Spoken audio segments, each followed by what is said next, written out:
discuss about what is electric work, and I tell you about that.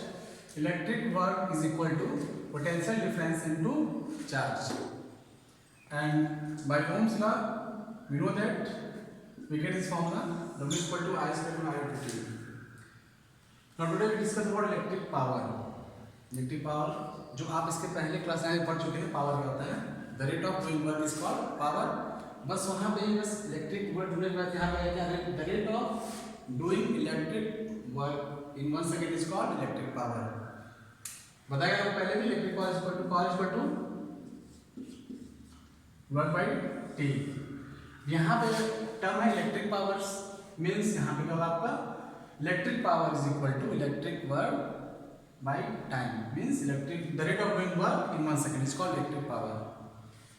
अब इसका formula देखिए आप, जैसे यहाँ पे आप W is equal to VIT. VIT कैसे है आपका, हमें पता है potential difference is equal to क्या था, potential difference the work done in moving a charge from one point to another point in electric field is called potential difference, means work done upon charge. वही यहाँ पे W electric work आपका होता है V into Q, इस form में आता है. यहाँ पे इलेक्ट्रिक वर्क क्या होता है आपका, electric work is said to be done when a charge flow through a conductor at some potential difference is called electric work. इस फॉर्मूले में हम रखते हैं यहाँ पे P is equal to V I T divide by T, which gives P is equal to V into I. This electric power is equal to potential difference into current supplying the conductor. अब इसके बाद आप देख सकते हैं second फॉर्मूले से P is equal to I square into R into T divided by T, cancel I square into R. Second फॉर्मूले पावर का बोलते हैं I square into R V into I. अब इससे आप लिख सकते हैं power is equal to electric power is equal to W by T, means power is equal to V square by R into T. आपने यहाँ पे V स्क्वायर बाई R. फिर आपके इलेक्ट्रिक पावर तीन फॉर्मूले मिलते हैं आपको यहाँ पे. पहला आपका हो गया V into I square into R और P is equal to V square by R. अब हमको पता है इसका ऐसा ही होता है क्या, पावर का इससे पहले पढ़ चुके हैं आपको खुद भी. पावर का जो ऐसा होता है वाट होता है, तो वहाँ इसका वही होगा, इलेक्ट्रिक पावर का जो ऐसा होगा आपका वाट होगा.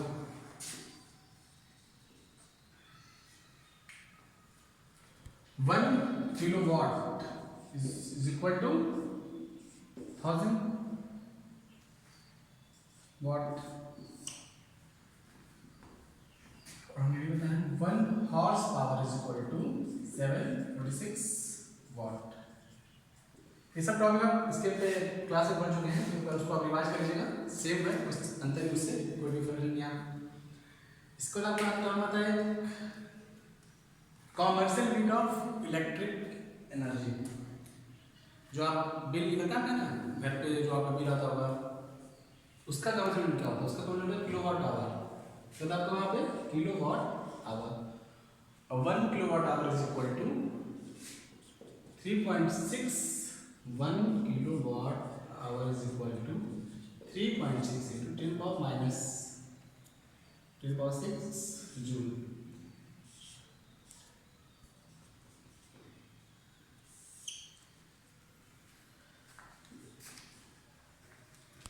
Wire has a resistance of 5 ohm.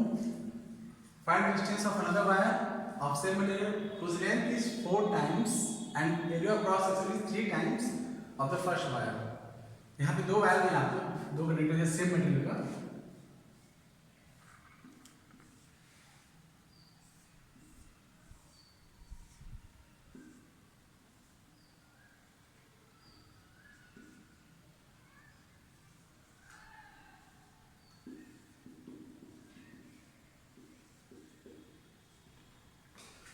आपको बताया गया यहाँ पे दो वायर है सेम मटेरियल के, जहाँ पहले वायर का रेजिस्टेंस दिया 5 ओम उसका एरिया ए है और लेंथ एल है।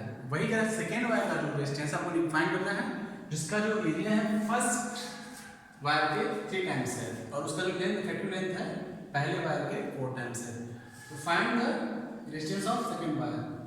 हमें पता था, आपको बताया पहले भी, अगर जो आपके कंडक्टर में सेम मटेरियल होंगे आपको वहाँ पे, अगर वहाँ का वायर का जो मटेरियल सेम होगा, अगर इस सेम मटेरियल का होगा तो इसकी जो रेजिस्टिविटी होगी, रेजिस्टिविटी आपकी क्या होगी, सेम होगी, इक्वल होगी।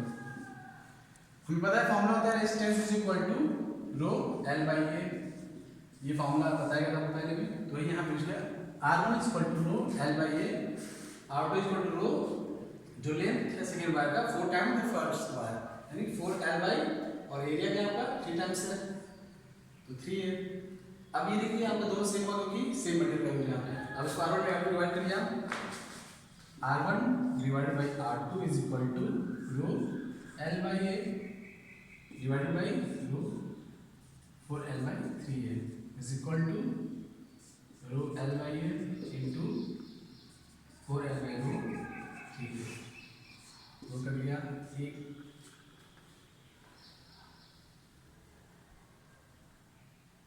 3a divided by row 4l, ये कट गया आपका, रो कटा, l कट गया, यहाँ पे आया क्या R1, तो R1 आपको वैल्यू दिया 5 ओम, यानी 5 ohm is equal to 5 ohm is equal to नीचे R2 आपका क्या है यहाँ पे आपका 3 डिवाइड बाई 4,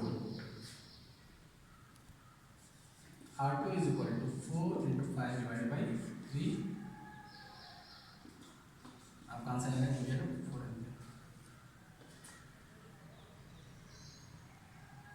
6.66 समथिंग ओम। तो सेकेंड रेजिस्टेंस क्या होगा आपका 6. Resistance of second wire is equal to 6.66 and something ओम।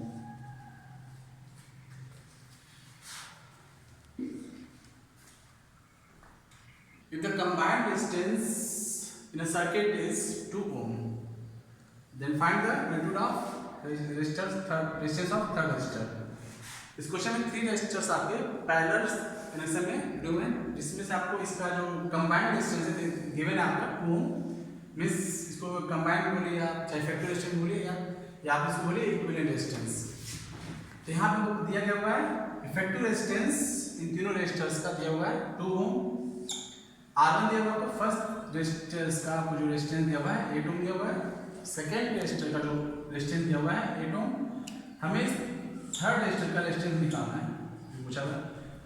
आपको पहले फॉर्मूला से बताया गया था, अगर कई रेजिस्टर्स पैरेलल कनेक्शन में हो तो उसका जो इफेक्टिव रेजिस्टेंस निकालने का फॉर्मूला था आपका 1 by R equivalent is equal to 1 by R1 plus 1 by R2 plus 1 by R3। अब जो यहाँ पे पहले गिवन लिखिए, गिवन में क्या दिया आपको R equal to R1 8 ohm, R2 8 ohm, R3 to find, इसको हमें फाइंड करना है। 1 by 2 ohm is equal to R1 8 ohm and this 1 8 ohm plus 1 by 8 ohm plus 1 by R3 तो हमें फाइंड करना है। -1 by 8 -1 by 8 is equal to 1 by R3, assuming 8 4 minus 1 is equal to 1 by R3,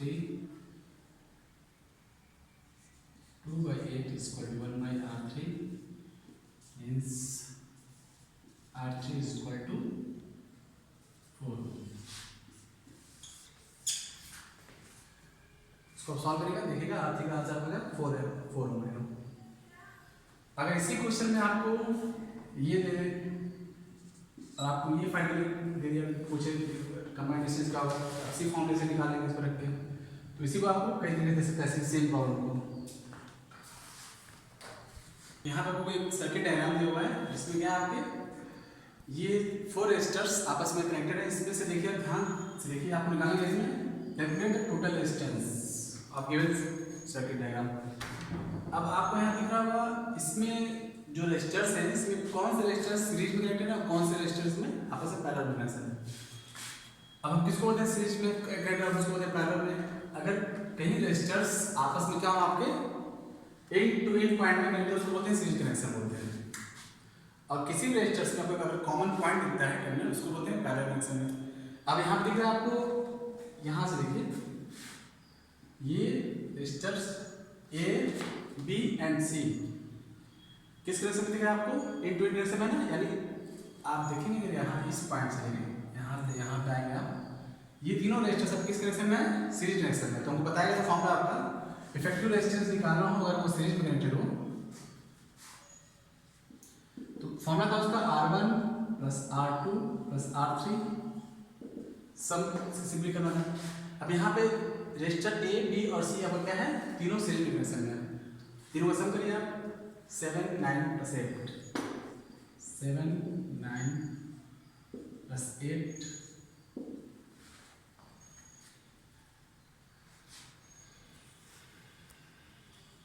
24 ohm means इन तीनों का जो combined effective resistance है आपका 24 ओम आएगा। अब देख सकते हैं इसका से कैसे बन सकता है सर्किट डायग्राम।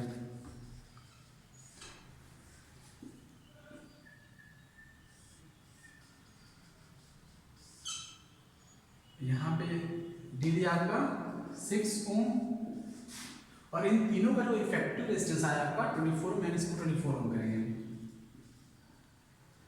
अब यहाँ पे दिख रहा है आपको ये दोनों रेजिस्टेंस किस कनेक्शन में है, पैरेलल कनेक्शन में है। तो इसका फॉर्मूला बताया गया था आपको 1/RB का फॉर्मूला बताया गया था आपको, जब पैरेलल में हो तो 1/R1, इसको R1 ले लेंगे, इसको R2 ले लेंगे, 1/R1 प्लस 1/R2 मीन्स क्या होगा 1/6 प्लस 1/24। तो आप सॉल्व करेंगे आपका आंसर आ जाएगा, वही होगा इसका टोटल रेजिस्टेंस। क्या क्या पढ़ा देगा बता देगा, फिर से आपको रिवाइज कर लेंगे। अभी तक आपको पढ़ाया गया करंट क्या होता है। करंट तो करंट आपको पता होगा when any conductor connected to a cell then the charge flow from electron rich area to electron deficient area means lower potential to higher potential, and then in this conductor a current is generated and this is called current means the rate of flow of charge, simply the difference of current is the rate of flow of charge। इसका formula बताया गया था I is equal to Q by T। ऐसा rate of current क्या होता है आपका ampere, and this is measured by the instrument called ammeter which is a low resistance device। After this we are potential difference। What is potential difference? The work done in moving a charge from one point to another point in an electric field is called potential difference, electric work, and this electric field is generated in the conductor when charge flow in this conductor means when a charge flow from point A to B, if we have any positive charge flow from point A to B, then we have to say that potential difference is equal to work done in moving a charge from one point to another point means W by Q means VB minus VA is equal to W by Q। This is called potential difference। Say question